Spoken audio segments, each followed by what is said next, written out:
Une petite pièce étouffante. Une femme au sol, immobile. 2 enfants de 2 ans. S'agenouillent près d'elle, leurs petites mains la secouant désespérément.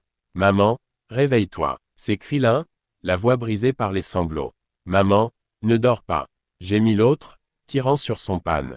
Leurs cris résonnent dans la pièce vide, se cognant contre les murs fissurés comme un écho de désespoir. Dans leur panique, l'un d'eux saisit un vieux téléphone, appuie au hasard sur les touches. Le bip retentit. Un appel est lancé. Mais vers qui? Et si, ce soir-là, ce cri avait traversé la ville pour bouleverser un destin bien plus grand que le leur. Bienvenue à tous. Merci de vous joindre à nous pour cette histoire émouvante. N'hésitez pas à vous abonner et à partager dans les commentaires d'où vous la suivez. Sous le soleil implacable de Surulré, un quartier grouillant de vie à Lagos.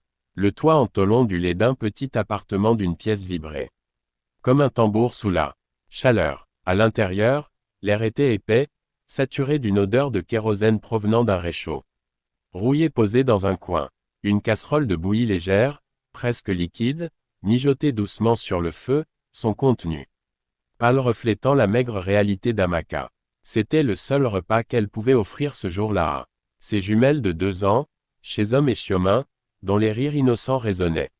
Malgré la dureté de leur monde, Amaka, 29 ans, remuait la bouillie avec des gestes lents, ses bras minces tremblant sous l'effort. Ses cheveux, tressés serrés sous un foulard usé, collaient à son front moite.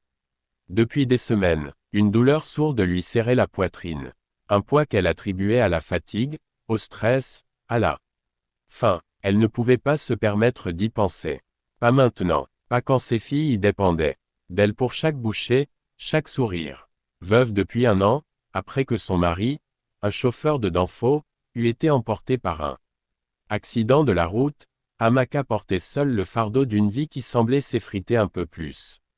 Chaque jour, le matin, elle vendait des légumes au marché de Julegba, marchant des kilomètres sous le soleil pour économiser le prix d'un trajet en bus.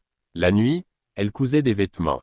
Pour une voisine couturière, ses doigts piquetés par l'aiguille, pour gagner quelques nerfs supplémentaires. Chaque souhaitait pour les jumelles, un sachet de lait, un morceau de savon, une poignée de riz. Elle jeta un regard vers Shizom et Shiuma, assis sur une natte en raffia déchirée près du lit bancal. Les fillettes jouaient avec une boîte en carton vide qu'elle avait transformée en bateau en y entassant des cailloux ramassés dans la cour.